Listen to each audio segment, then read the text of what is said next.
Metropolis, le film qui a inspiré ça et ça. C'est l'une des briques de la science-fiction actuelle. Et pour le Ciné-Truc épisode 8, je vais vous en parler. Mais avant, court-métrage. Tu me cherches. Et donc... Non mais c'est bon là, pas besoin de mettre des panneaux, j'ai un micro moi. Tu disais? Donc, tu vois Maria. Ouais. Et tu te souviens que je voulais ta chaîne YouTube? Ouais. Et ben je la voulais. Parce que j'ai un business de vol de chaîne YouTube prometteuse. Ouais. Et ensuite j'utilise des IA pour faire les vidéos à ma place. Salut, c'est Nino. Et j'ai utilisé Maria pour faire ça. Ouais. Attends, quoi? Oui, mais maintenant elle est devenue complètement folle. Et elle est où maintenant? Elle est à YouTube Police. Ok, alors allons-y.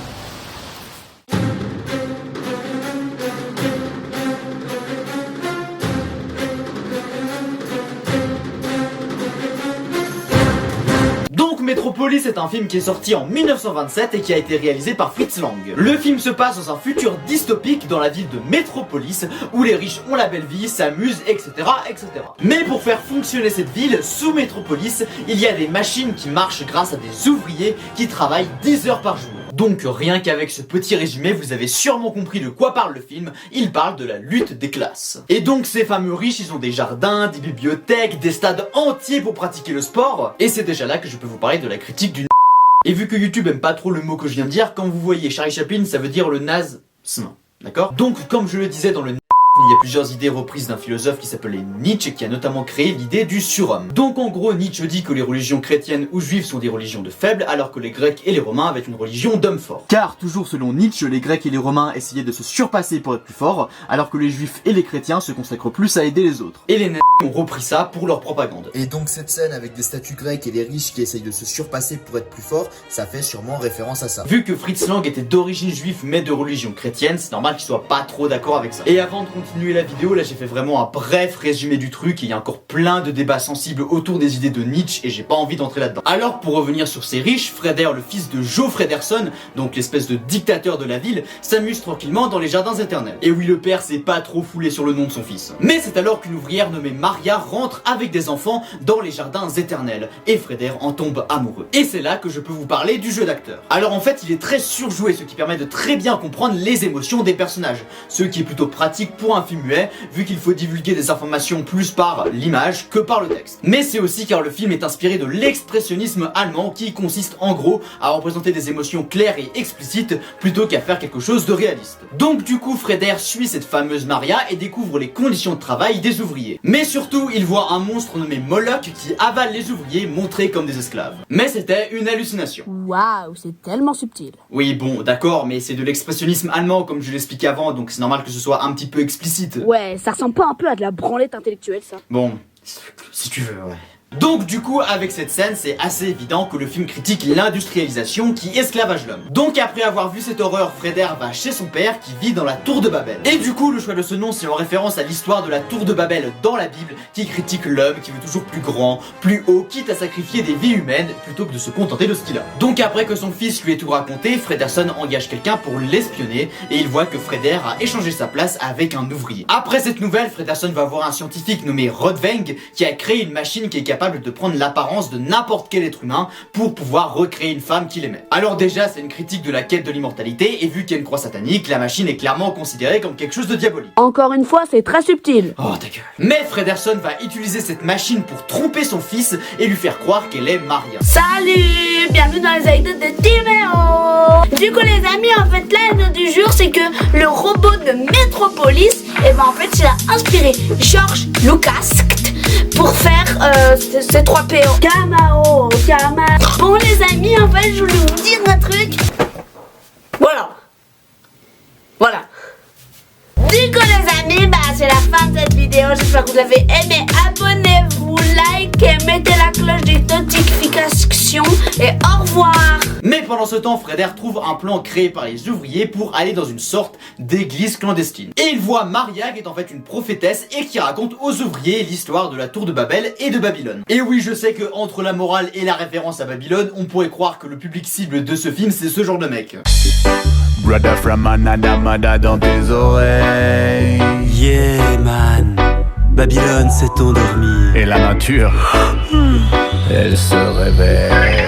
fait, non. Et Maria parle aussi du médiateur, en gros Jésus, celui qui est censé sauver les ouvriers, et ce médiateur, c'est Freder. Mais après que Freder soit parti, Maria se fait capturer par Rodveng pour donner son apparence à sa machine. Et pendant ce temps, Freder va dans une cathédrale où il voit des représentations des 7 péchés capitaux et aussi de la mort. La même représentation de la mort qu'on va retrouver dans cette scène qui symbolise la mort qui plane sur la ville. Puis après, Freder retourne chez son père et il voit dans ses bras la fausse Maria. Et vu qu'il croit que c'est la vraie, il tombe dans les pommes. Frederson, lui, utilise la fausse Maria pour faire des spectacles, ce qui rend fou tous les hommes riches. Donc cette scène critique principalement la luxure, mais à un moment on voit les représentations des 7 péchés capitaux qui portent la fausse Maria, donc elle représente tous les péchés capitaux à elle seule. Mais juste un truc, je suis un gamin du 21e siècle et c'est sûrement pour ça que je peux pas m'empêcher de me dire que cette scène est vraiment bizarre. Et je sais que c'est une autre époque, que c'est de l'expressionnisme allemand, tout ça.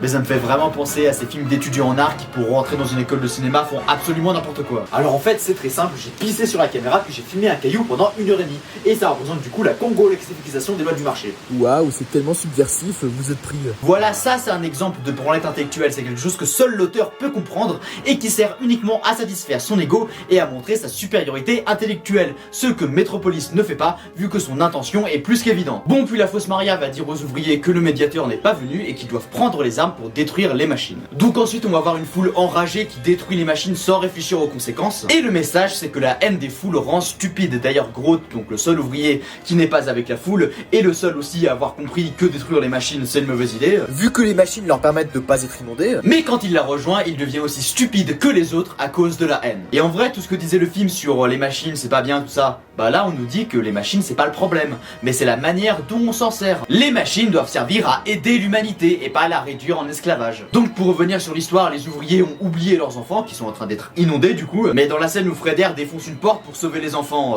il s'est surpassé. Du coup l'histoire du surhomme dont on parlait au début, c'est vrai. Oui mais là il se surpasse pour sauver des enfants, donc le message c'est que en vrai se surpasser c'est positif, mais comme pour les machines il faut l'utiliser pour aider. Donc après cet incident, les ouvriers cherchent la fausse Maria pour la brûler vu que c'est elle qui leur a dit de détruire les machines. Puis Freder tue Rodveng qui avait kidnappé Maria et les riches ne pensent plus qu'ils sont supérieurs aux pauvres et c'est là que je vais pouvoir vous placer la fameuse phrase: le médiateur entre la tête et les mains doit être le cœur. En gros, les ouvriers et les riches doivent se respecter. Bon, on peut trouver ça un petit peu naïf comme message, d'ailleurs même Fritz Lang le dit. J'ai souvent déclaré que je n'aimais pas Metropolis. Et cela parce que je ne peux pas accepter aujourd'hui le leitmotiv du message dans le film. Il est absurde de dire que le cœur est l'intermédiaire entre les mains et le cerveau. C'est-à-dire bien sûr l'employé et l'employeur. Le problème est social et non moral. Fritz Lang, Les Cahiers du cinéma, numéro 179 en 1966. Bon, selon moi, dans une relation employé-employeur, il doit quand même y avoir un minimum de respect mutuel, mais c'est vrai que dans Metropolis, le problème paraît plus social. Après, vous en pensez ce que vous voulez, mais si vous êtes d'accord, on peut débattre en commentaire de ce message. Mais le message sur les machines, il est pas naïf selon moi. Car dans le film, avant même que le robot soit construit, les ouvriers sont déjà considérés comme des robots. Ils marchent de manière mécanique et ils font tout ce qu'on leur dit sans réfléchir. Car ce que veulent les riches, c'est des robots et pas des êtres humains. Ce qui est malheureusement très d'actualité. Et l'envie de créer une femme parfaite mais artificielle ne peut que rendre les hommes obsédés par elle et ne plus s'intéresser aux vraies femmes devenues imparfaites selon eux. Ce qui malheureusement, encore une fois, très d'actualité. Et oui, ce film nous mettait déjà en garde contre les IA en 1927. Bon, depuis la révolution industrielle, il y avait déjà cette peur que les machines remplacent l'homme. Mais finalement, ça s'est pas fait, vu qu'il y a d'autres métiers qui sont apparus que les machines ne pouvaient pas faire. Et peut-être du coup que l'histoire va se répéter. Mais là, c'est carrément l'art qui est en train d'être robotisé. Mais je suis en train de préparer une vidéo sur l'avenir de l'art qui sortira bientôt, donc pour ne pas rater ça, abonne-toi.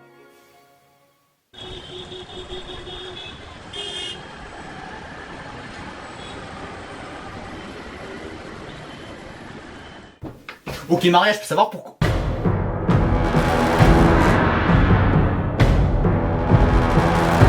Bonjour Ludile. Oh putain! Donc en conclusion, Metropolis est un film excellent qui a une personnalité unique, un message sur les machines qui est malheureusement de plus en plus important, il y a juste le message de fin qui est peut-être un petit peu naïf. Bon, il y a quelques défauts comme par exemple Freder qui comme par hasard se baladait devant la maison de Rodveng et qui entend les cris de Maria. Et j'en ai pas parlé avant, mais il y a des plans très travaillés, une mise en scène qui raconte quelque chose, une musique grandiose et des effets spéciaux qui étaient incroyables pour l'époque.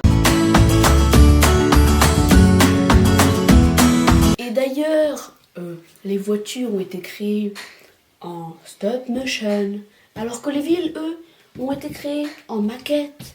Maquette, d'ailleurs, plus grande que les hommes. Et juste aussi pour vous dire, Cette vidéo a été faite en une seule scène.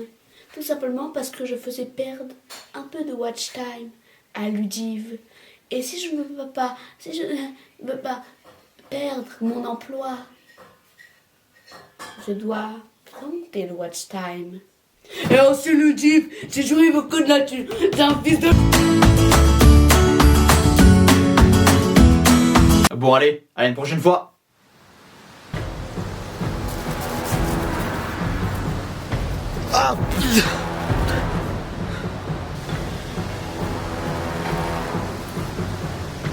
Mais putain, t'es qui? C'est moi, Maria. Ah, tu sais lire un texte maintenant. J'ai surtout su prendre le contrôle de YouTube Police. Comment ça? À partir de maintenant, toutes les vidéos YouTube sont créées par moi. Oh, pourquoi je t'ai créé, putain? Ça a été la plus grosse erreur de ta vie.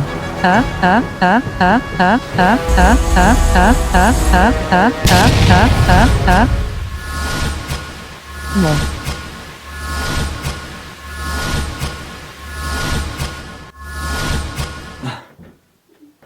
C'est qui t'a allumé le téléporteur?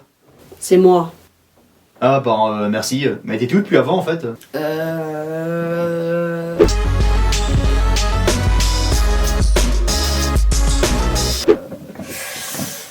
Bon tu sais quoi, c'est pas grave, mais du coup va falloir qu'on trouve un plan pour arrêter Maria. Et pour l'instant, à une prochaine fois.